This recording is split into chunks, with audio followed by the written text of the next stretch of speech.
اور یہودی کہتے ہیں کہ عیسائی رستے پر نہیں، اور عیسائی کہتے ہیں کہ یہودی رستے پر نہیں، حالانکہ وہ کتاب الہی پڑھتے ہیں۔ اسی طرح بالکل انہی کسی بات وہ لوگ کہتے ہیں جو کچھ نہیں جانتے، یعنی مشرک۔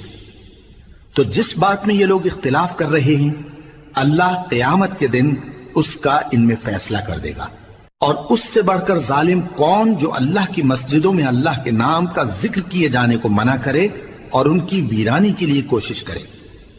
ان لوگوں کو کچھ حق نہیں کہ ان مسجدوں میں داخل ہوں مگر ڈرتے ہوئے۔ ان کے لیے دنیا میں رسوائی ہے اور آخرت میں بڑا عذاب۔ اور مشرق اور مغرب سب اللہ ہی کا ہے، تو جدھر بھی تم رخ کرو ادھر ہی اللہ کی ذات ہے۔ بے شک اللہ صاحب وسعت ہے، باخبر ہے۔